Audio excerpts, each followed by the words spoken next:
back to Tales of Faith, the podcast on the narrative lectionary. I'm the Reverend AJ Ochart. My pronouns are he, him. We apologize for being at it for a couple of weeks. We were on vacation and re-recorded an episode that I just straight up forgot to upload. So there you It was riveting. go. And Yeah. Very riveting. I'm the snarky one. And my name is Louise Ochart. My pronouns are she, her.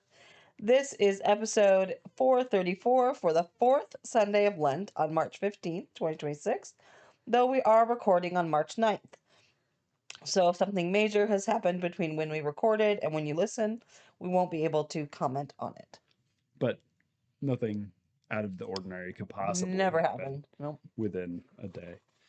Today we're talking about John 18:28-40, Jesus and Pilate, and we'll be using the New Revised Standard Version Updated Edition. So let's get started with context.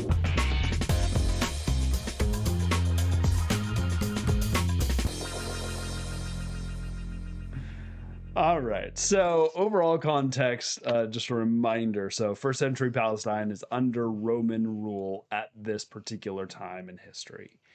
Judea, at this point, in which Jerusalem sits, is a official province of the Roman Empire, which means they don't have any direct leadership. They are under control of a Roman governor, appointed by either Caesar himself or the Senate.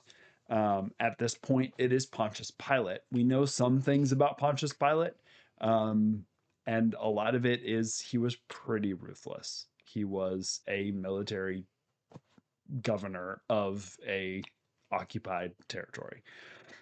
Also, it is still Passover, so that means the sort of political, revolutionary sort of tensions are pretty high. Jerusalem is still, 3 times its normal population. There's all of that sort of stuff going on. So that's sort of the general context. Last time on Tales of Faith, we heard about Jesus being arrested, about him being tried. He was, in John's Gospel, he's taken to the house of Annas, who is the father-in-law of Caiaphas, the high priest of the time, for sort of a preliminary checkout, and then they take him to Caiaphas, and now they're sending him on to the civil authorities, Pilate. So that's the idea. That's the context. All right.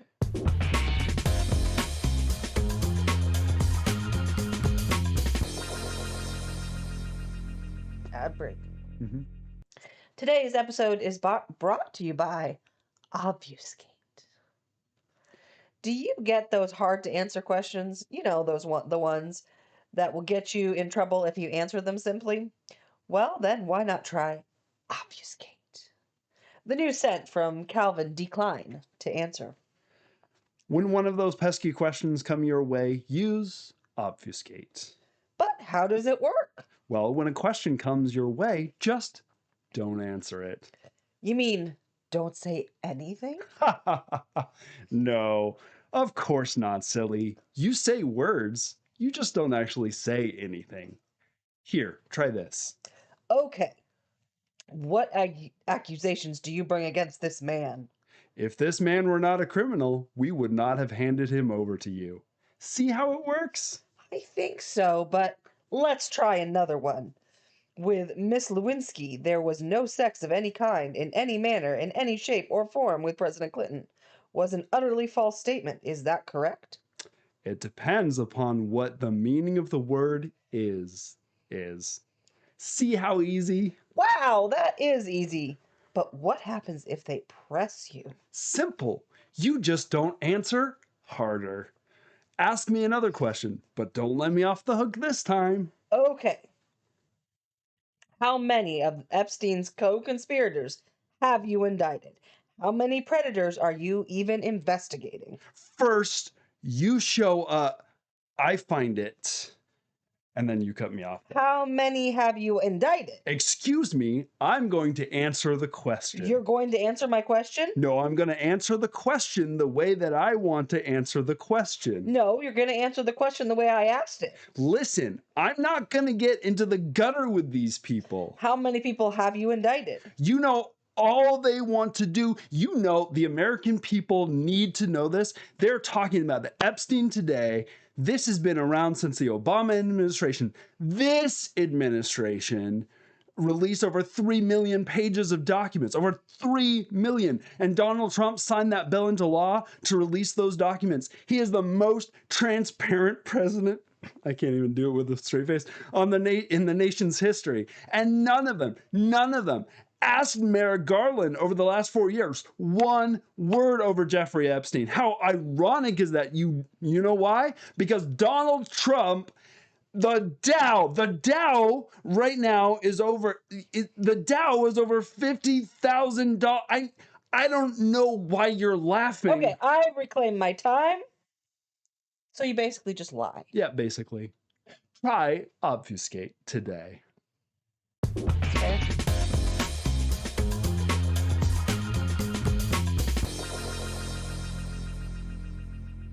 Section 1, John 18:28-32. No, you take care of it.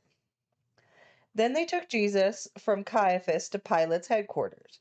It was early in the morning. They themselves did not enter the headquarters so as to avoid ritual defilement and to be able to eat the Passover. So Pilate went out to them and said, "What accusations do you bring against this man?" They answered, "If this man were not a criminal, we would not have handed him over to you." Pilate said to them, "Take him yourselves and judge him according to your laws."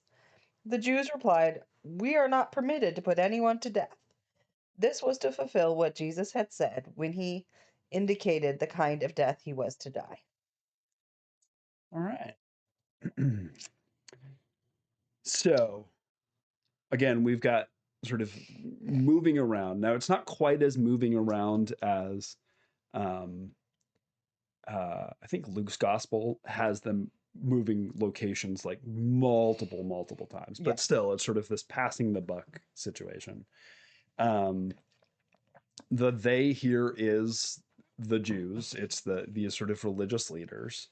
And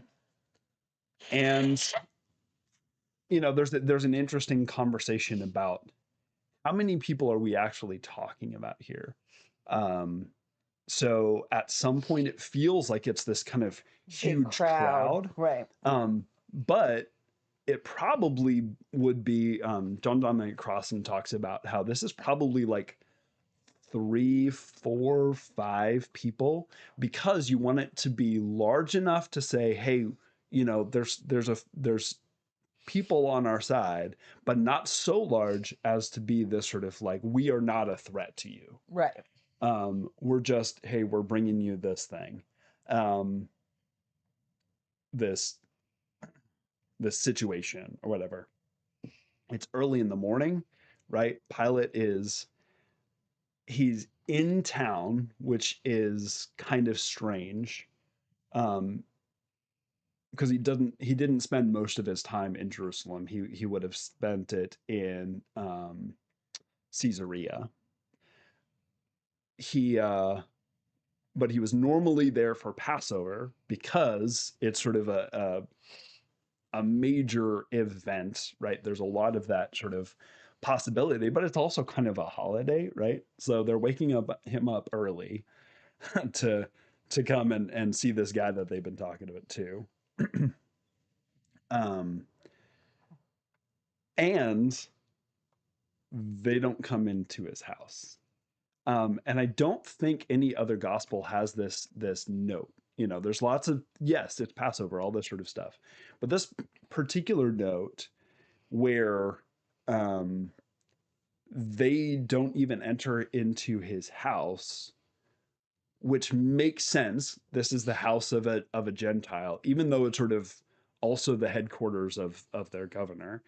But entering into the house of a Gentile would make you ritually unclean, and it's Passover, and I'm still I'm still gonna get my lamb tonight, right? So they want to do this thing, Mm-hmm. and there's some irony here, right? They're wanting to kill somebody, but they literally don't want to get dirty, Right.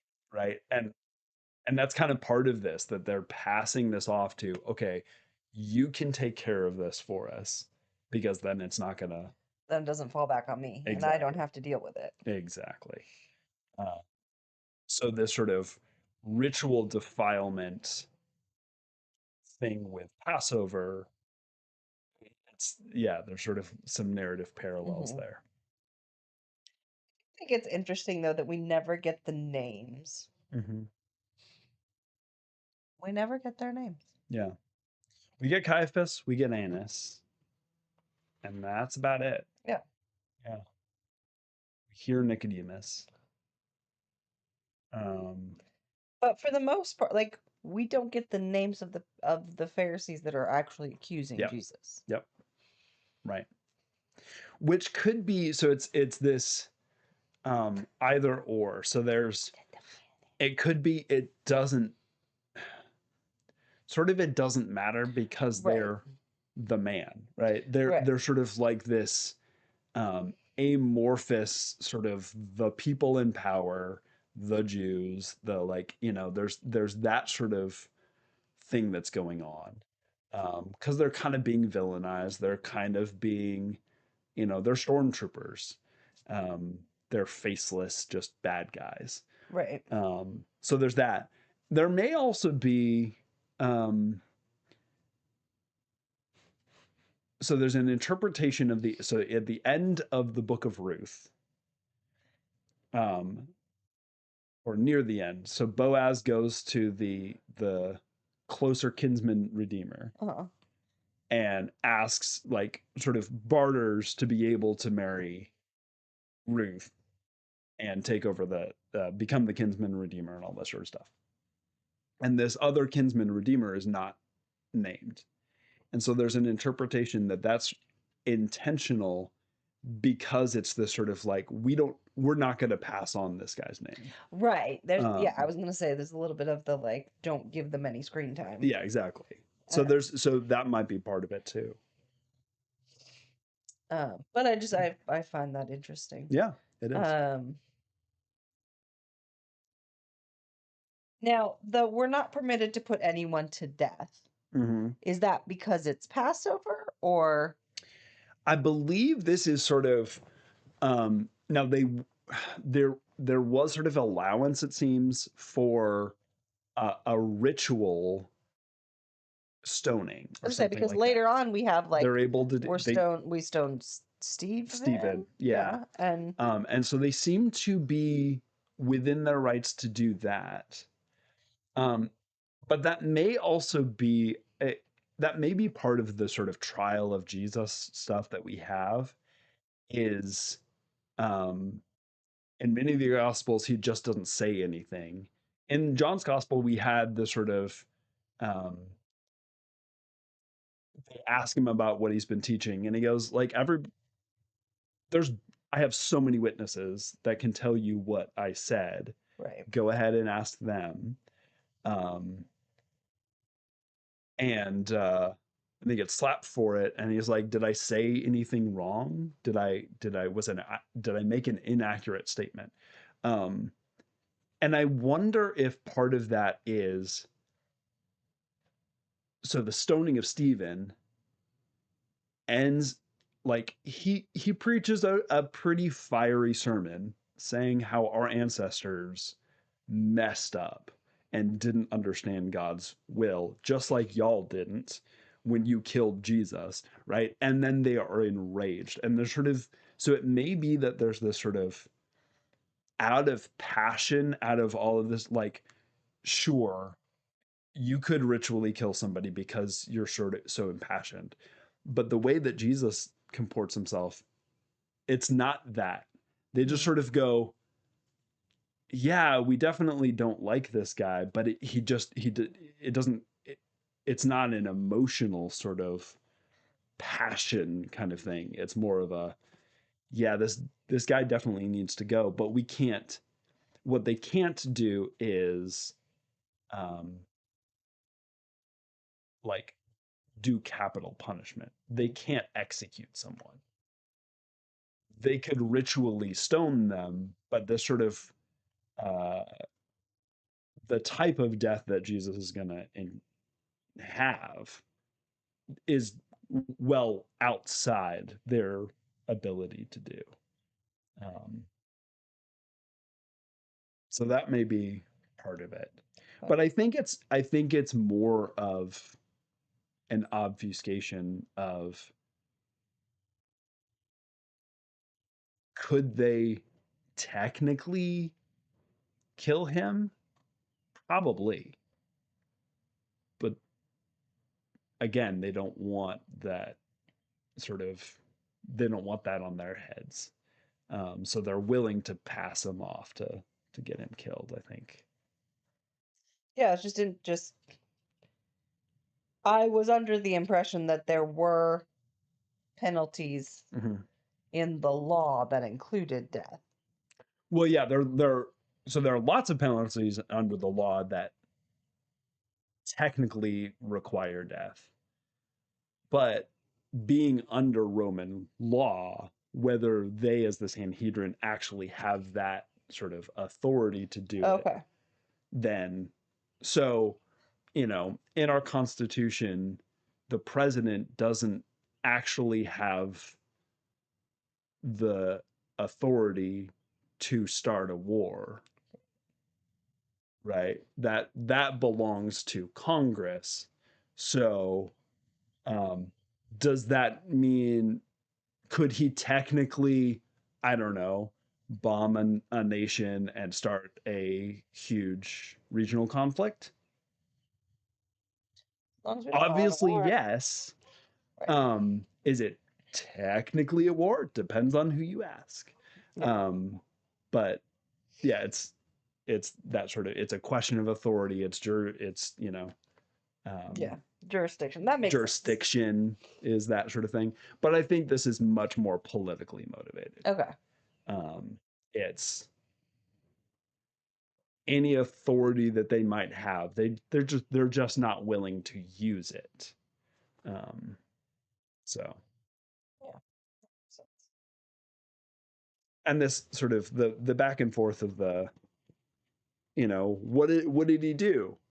Well, if he didn't do anything, we wouldn't have sent him to you. You're like, well, that's not actually an answer. Um, so he's like, okay, then go ahead and judge him according to your law. And then there's well, technically, we're not allowed technically to kill him. Technically. Um, and then we also have this note from John's Gospel that this is the point of this, the reason that this happened this way, is to fulfill what Jesus so right. said about how he was going to die. And this is an interesting. So, like Matthew's Gospel uses this throughout. There's lots and lots of stuff about, and this is to fulfill this thing that the prophet said or whatever. John's Gospel doesn't use it as much until we get to this last section, and it's primarily Not right into the microphone. primarily it is in fulfillment of what Jesus himself said. Right. It's not as much about, oh, and Isaiah said this. Right. And It's if you not. squint really hard, Micah said this. It's, well, Jesus said he Yeah. was going to be killed by the hands of the state or whatever. I don't know exactly what the thing is. Cool. Yeah. Anything more about that? No, it was a pretty short little bit. Yeah. So section 2, John 18:33 to 38a, some light existentialism. Then Pilate entered the headquarters again, summoned Jesus, and asked him, "Are you the king of the Jews?"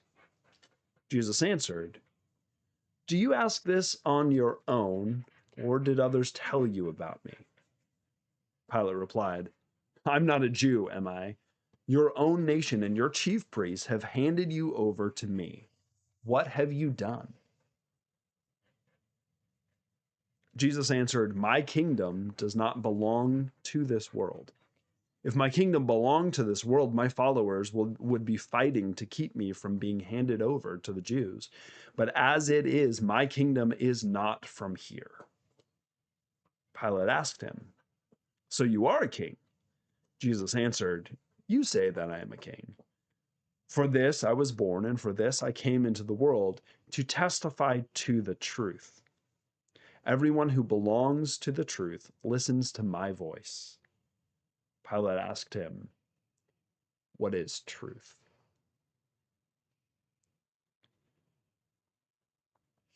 Um, so Pilate summons Jesus in, right? There's nobody is worried that Jesus is going to be ritually unclean. Um, and the first question is, "Are you the king of the Jews?"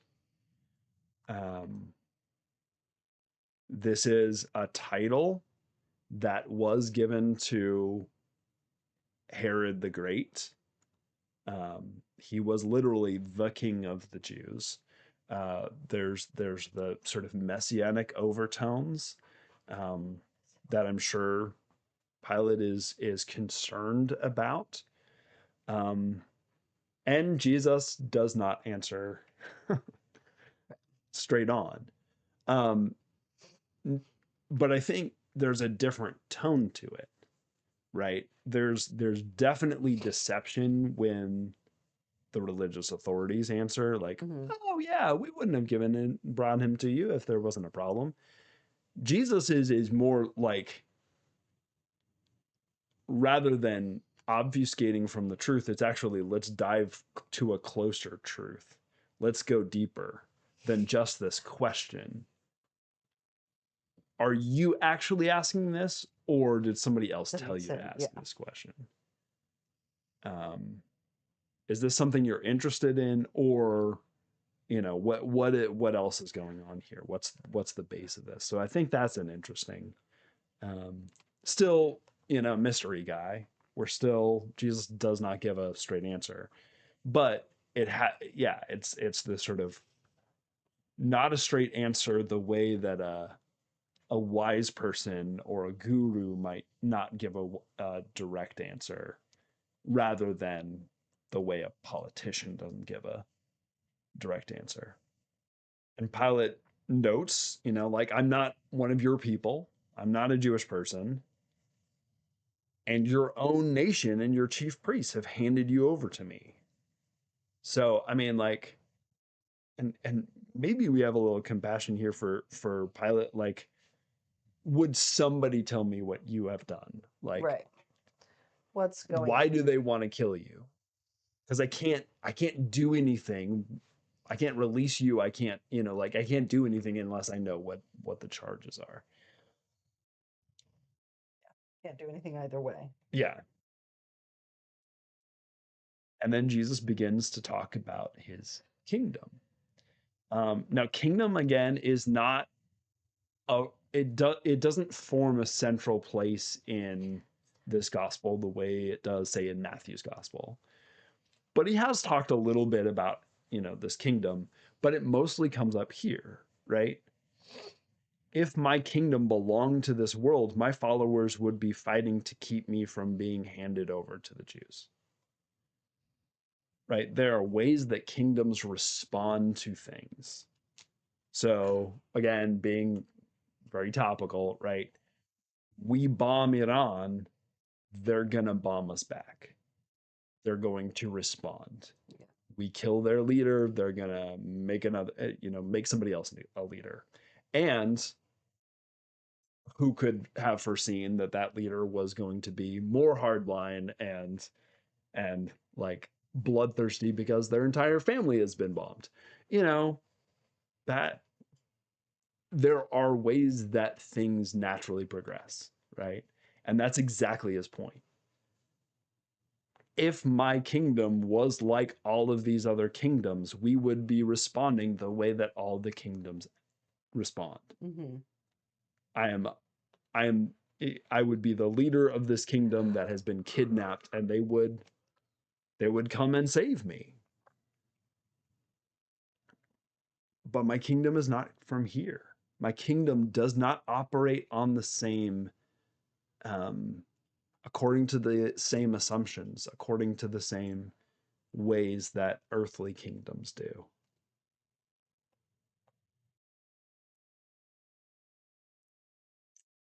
And Pilate sees this as an in. Aha! You said you're a king. And he goes, well, not You said technically. I was a You king. said I was a king.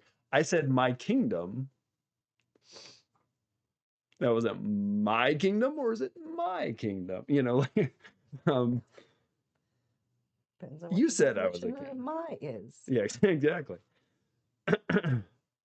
For this I was born, and for this I come into the world to testify to the truth. Everyone who belongs to the truth listens to my voice, which again brings us back to this sort of theme that we've through John's gospel we've gone over and over, not as much in the narrative lectionary, but this sort of idea of judgment has come into the world not to condemn, but that there's a judgment. The Son has come into the world, and how do you respond to it? How you respond to the Son, how you respond to this Jesus has some pretty clear implications, right? Mm-hmm. I've come into the world to testify to truth, real foundational ground of being truth. And if you listen to my voice, if you understand, if you follow what I'm saying, you're on the side of truth. Whoever belongs to the truth listens to my voice. And Pilate asks, well, what is truth? This, you know, philosophical question, maybe. This, you know, uh, postmodern, late modern sort of perspective on this question is a different one altogether. You know, a our current truth biosphere is, you know, what really is truth when you can type some stuff into a AI engine and get video that corroborates whatever truth you want to create. Yep. Or you just make it up and say it enough times. Yeah. Yeah. Where we can look at the video evidence and we just say exactly the opposite and expect people to follow it. Right? There's this their sort of relationship with truth in the first century was very different to ours, but it's still the same question. What is truth? And Jesus is giving an invitation to real truth, Mm-hmm. not propaganda, not, you know, political intrigue of the Roman Empire or propaganda and political intrigue of the American Empire. It is truth. Truthy truth. What if you had to boil it down? What Mhm. is the truth then?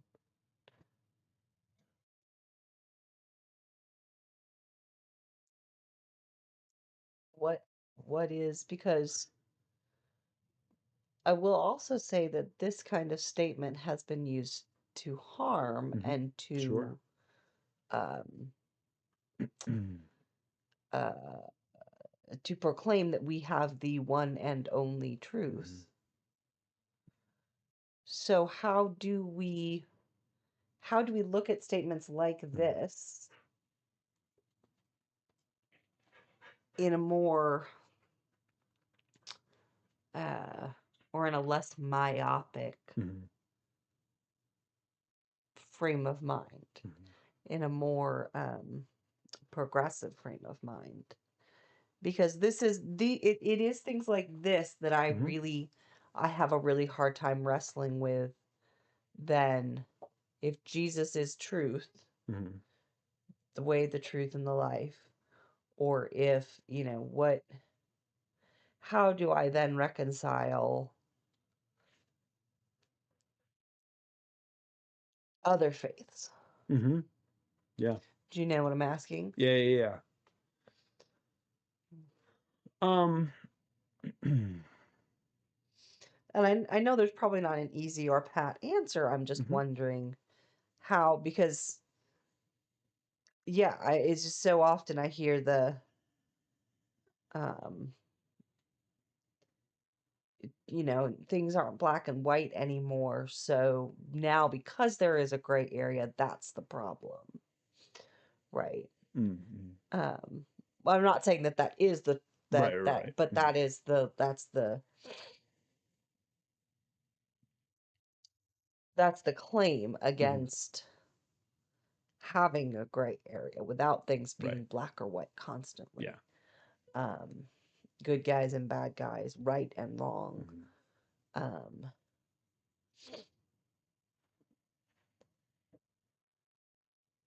so, Like, girl, so I it's answer the scratching. last one first.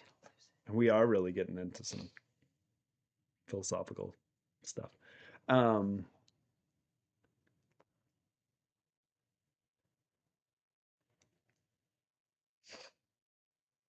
I think that black and white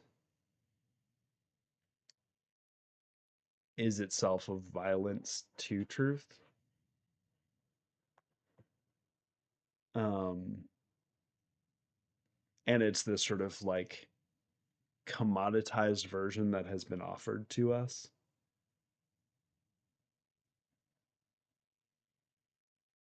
When I think what is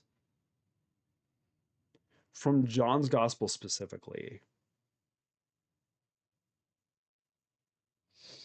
so much of this truth is not a thing, right? It's not an object. It's not even um,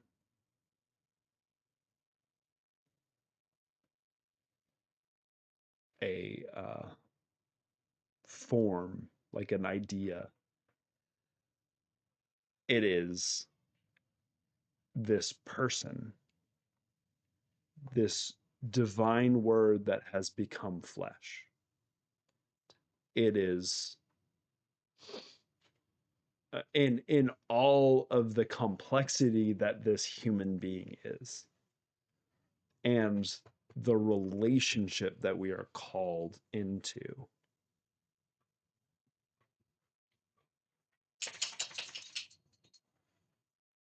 And you know, we've noted over the last couple of weeks that that Jesus in the fourth gospel does not give, will not give simple answers. Um,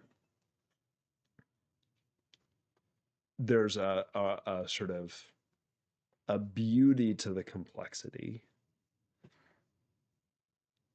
and it's nuanced, and it's has to be worked out and thought through and figured out.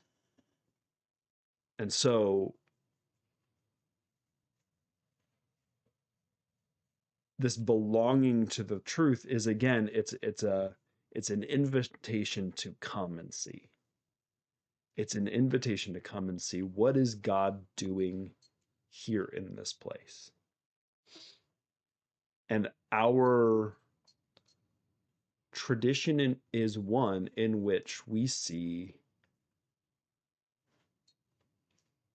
Jesus is the one through whom we see the divine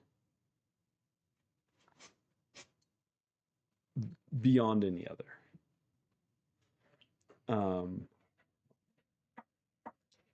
That this word made flesh, believing this sort of incarnational theology, that we can understand who God is in a unique and special way through Jesus of Nazareth, called the Christ.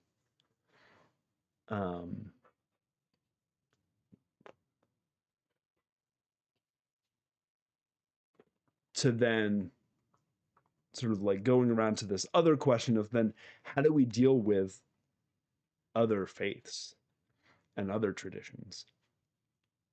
And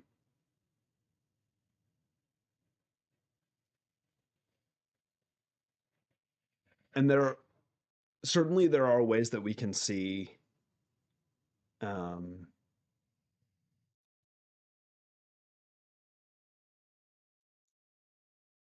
like, you know, there's a spectrum.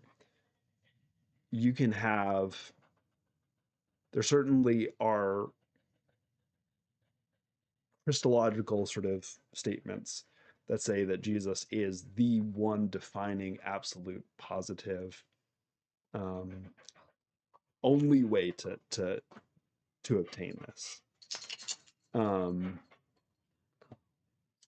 And that type of theology does, you know, like it can be more problematic when you're dealing with somebody else who comes from a different faith tradition, where you're saying, you know, we've got the best source. And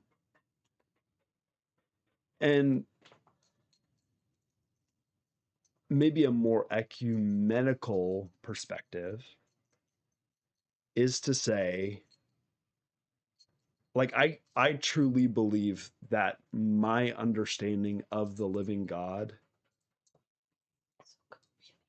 as sort of mediated through the person of Jesus Christ, like that is the place where I see who God is most deeply and dearly. But that doesn't mean I can't celebrate with my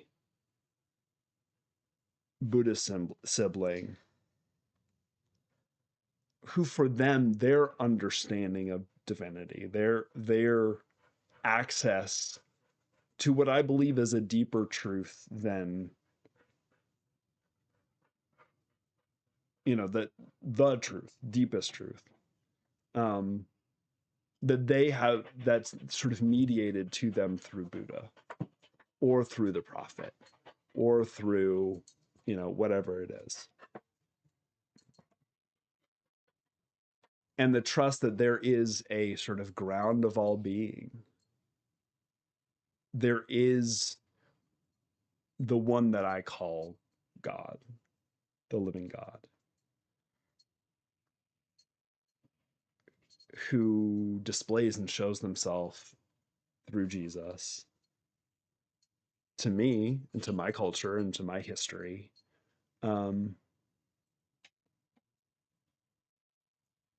But I also believe that God has revealed themselves in other ways.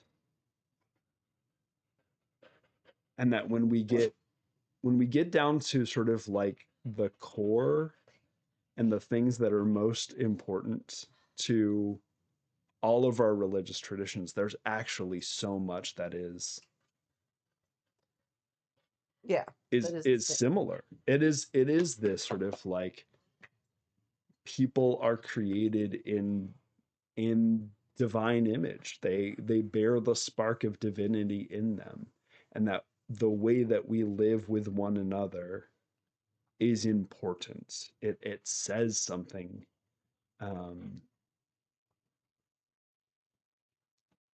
that we should treat each other with equity and love and grace.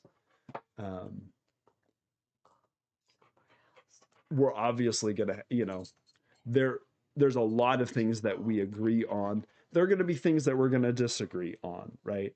Um, and that's okay, right? Um, but just because, I mean, there's an element of not wanting to yuck somebody else's yums, sort of thing, right? It's the Jesus is special to me, um, for many, many, many reasons, and the prophet is really important and special to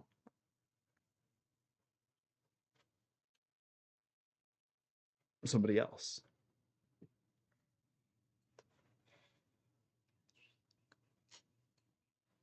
And as long as, as long as we are called to be better human beings in those encounters with the divine, um, there's that sort of open-handedness. Like we can share in that. We can work together. Um, you know, we can critique our siblings who also are called by the name of Jesus, but think that that means that they should be dehumanizing our siblings. Um,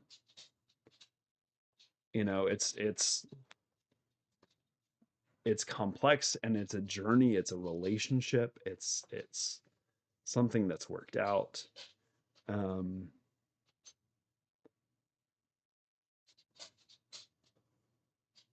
so I don't know if that's a was a very mystery kind of. It's very philosophical. Yeah, sorry. Also Ahsoka, so. Right, yeah. There's lots of distractions. Um, so I'll close with a great so Trip Fuller had this great analogy that was really interesting.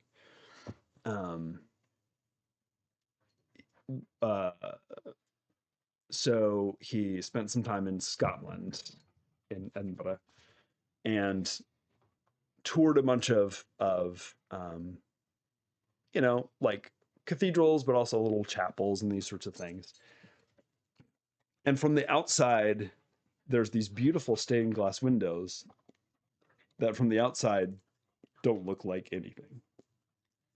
But then you go inside the building and you see all of these beautiful um, pictures and colors and all sorts of different things in these buildings that were the central sort of um, places for communities for literally thousands of years, that people would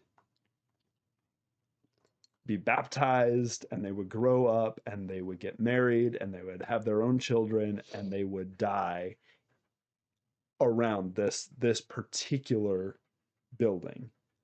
And things like the the apostles um, in this particular chapel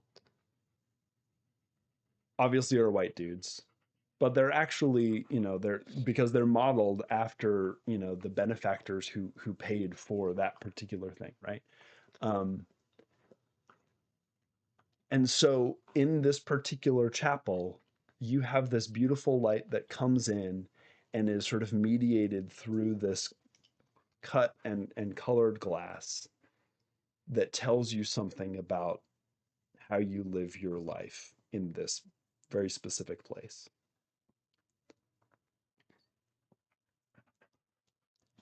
And there are other chapels, there are other churches, there are other mosques and synagogues that have their own stained glass. It's the same light that comes through and is mediated through these particular stories and this particular way of seeing it, but in the end it's the same light that we see. And we can go and visit somebody else's chapel and it's not going to have the same meaning to us, but we can still see how the light is is mediated by this particular story and this particular picture, and this particular history, and see the value in it.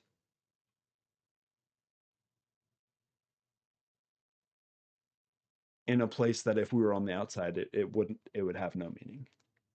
But you come inside and you can see it's something else. And there's beauty to that. And so the sort of idea of there is deep foundational truth to the universe. There is mystery that we kind of put a blanket over and just call God.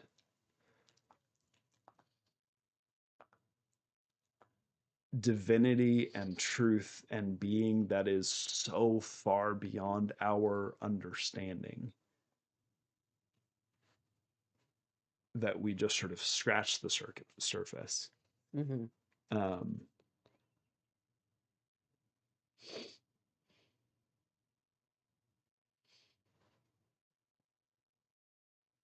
And I have grown up in a particular context in which my clearest understanding of that deep divinity is what I believe is the radical self revelation of God through Jesus of Nazareth. Um, and I also can see that divine light in other places. Right? I can recognize how that light has shone. Which is not that truth is relative, but that truth is mediated to us. And my cultural context is important, right? It's part of who I am. It's part of my ancestors. It's part of my tradition. It's the way that I have encountered God. And I can celebrate other ways that God, that people have encountered God.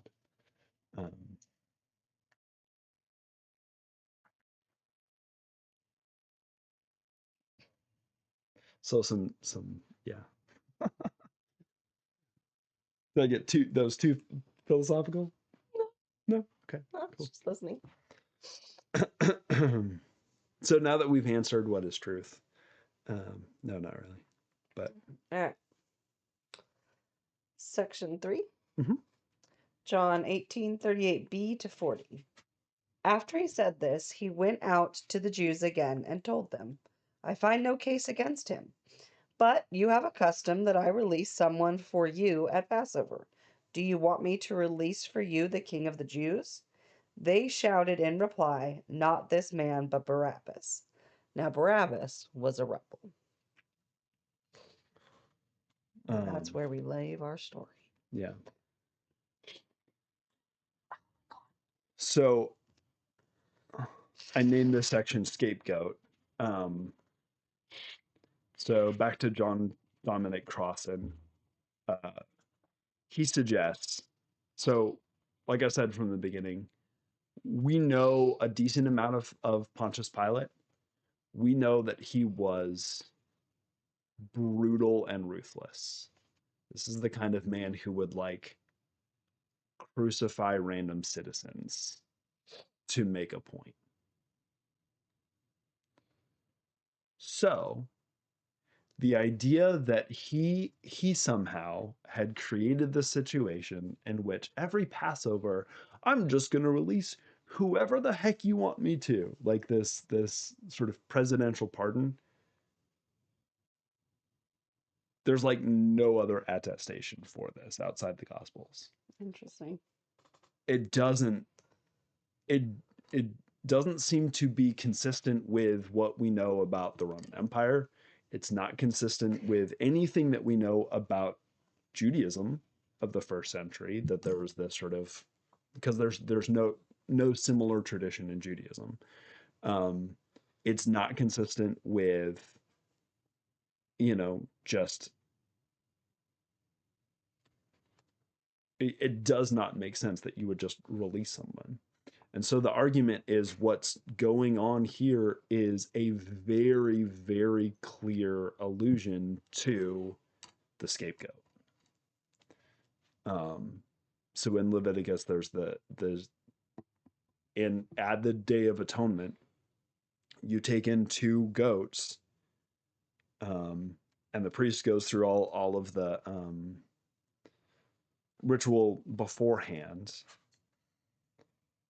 And on one of the goats is placed all of the sins of all of the people, anything that has not already been forgiven, just anything that was accidental, anything, whatever, just goes onto this one goat, and it's sacrificed. And then the other one, the Azazel, goes off into the wilderness and is released, and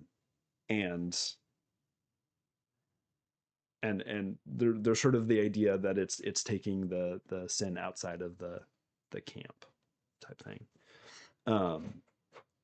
And so this interpretation is that's what's going on here with Barabbas, that you have two men, and in fact one of the gospels is it's Jesus Barabbas, so they're both named Jesus, and one is poured all of the sins of the nation who is sacrificed, and one gets to go free. That there's this very clear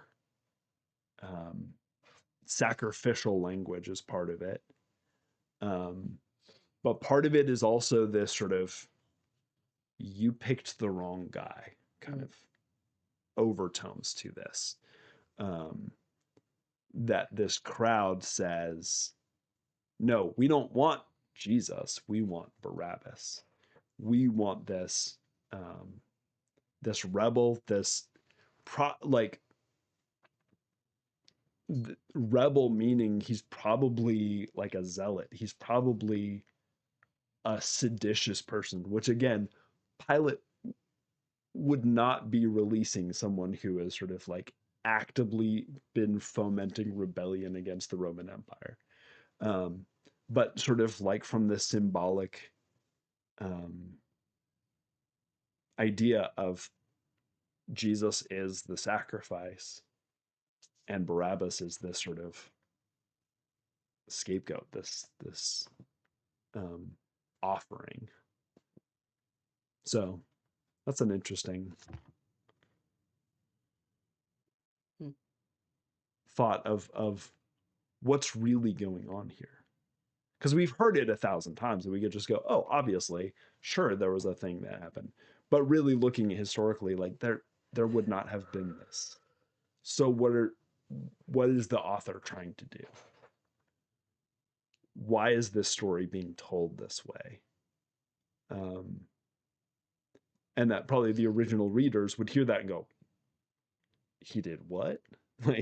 Like why would you, that doesn't make sense. I'm going to have to think more about that. And then you think further about that. But we've just sort of received it as, well, that's the way it happened. And so we don't stop and think about, well, wait a second. So the author is making this up, is what you're saying. Yeah, that's the idea, is that it's a parable. But is this the only gospel that we get that in? No. But they're variations on this, the same, that the gospel writers do this in such a way to say that this is what's going on. And so in this analogy, Barabbas would be the other goat that's released into the wilderness.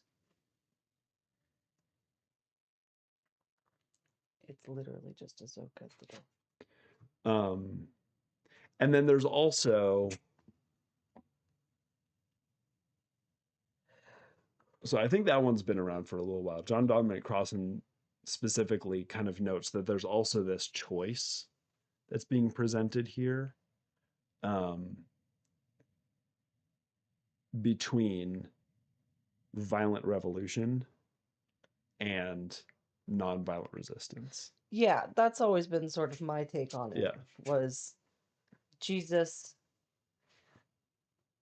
was the hero they needed, but Yeah. Barabbas is what they wanted. Yeah. And so they are choosing somebody that is actively not good for them. Yeah. And specifically, John's gospel being written sort of after the Jewish Revolution or the Jewish rebellion and the destruction of Jerusalem. It's sort of this retrospective of you had this choice. You could have made a different decision, but you chose to save the one who would lead in violent revolution. Yeah. And then you know that didn't go so well. There could have been a different choice, but you didn't make it. There's that sort of thing as well.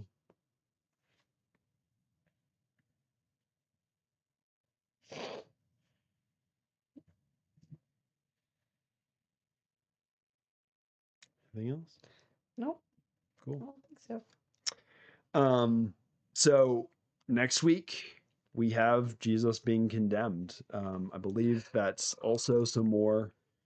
There's a little bit more back and forth with Pilate. Yeah, and then we have the condemning of Jesus, John 19. I mean, we're really sort of hitting the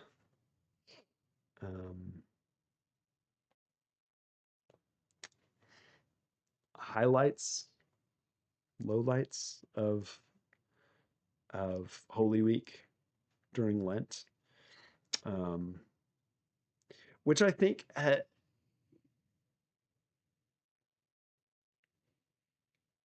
suspect that part of this is a recognition that, we'll be honest and say that maybe half of our folks show up for Holy Week services. But for a lot of people, it's Palm Sunday and then it's Easter Sunday, right? Right. That we don't really spend time in this, the sort of the passion that is, for all of the Gospels, is a significant chunk. Like they spend a lot of words and ink and imagery and all of this sort of stuff to tell this story that we kind of skip over often. So to sort of spend some time, which then, it's that time to start thinking about what are we doing for Holy Week. We were just talking about this. And especially being able to preach through a lot of these sort of main scenery pieces, having that Holy Week service or services be much more sort of like, let's hear this whole thing all together, and sort of experience it together. So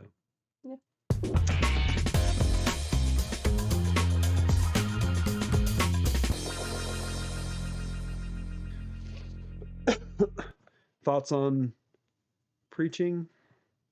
No, I mean this is pretty. It is actually pretty short. Yeah, it's a relatively short one. Philosophical sidebar aside. Yeah.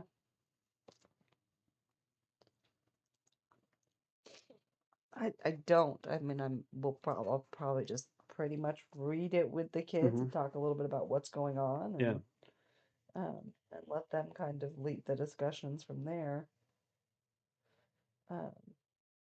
Might try and engage them a little bit more in their study Bibles to look into some of these things, like why didn't they go into the house? What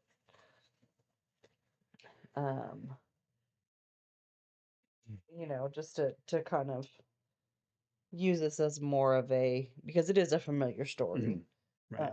Use this as more of a how to read your Bible. Yeah, and I'm leaning towards sort of continuing the recent theme of just contrast between Jesus and here sort of bringing in specifically Jesus's kingdom and the way that the kingdoms of this world work. Whether it's Pilate and sort of the application of force and violence, whether it's the Jewish religious leaders who are willing to sort of manipulate and um, use other people's force on their behalf. That's rich. Um, uh, the sort of like again the obfuscation of that sort of political machinations and all those sorts of things, and to see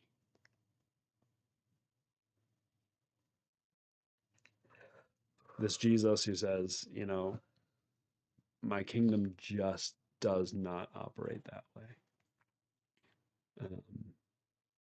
Which is in just stark contrast to Christian nationalism and the way that we are persecuting this kinetic action war, whatever. The way that some have bent that light so much as to say that the use of power and manipulation and force and will is actually what Jesus was always talking about. So, Yeah. Yes, the back bends we have to do. yeah. Make that make sense. Yeah. And probably just keep preaching that until it's not relevant anymore. So, yep. um, yeah. So that's our text for this week. Hopefully, I'll get it out in a more timely manner. So thanks for joining. Like, share, subscribe, comments, All the things. all the things. Thanks for joining us. Bye. Bye.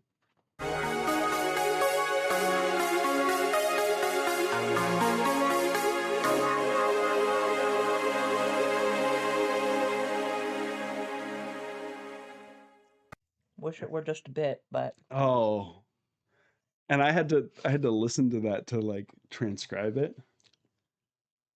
What's crazy is that's transcription, like all of that, like, and Donald Trump and the Dow. I mean, like just there's that no, yep. quick. Anyways, It's kind of the way my kindergartners write their sentences.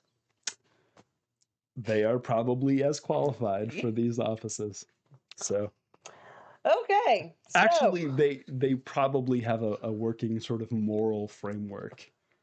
most of them do, actually. Yeah, I will say most of them do.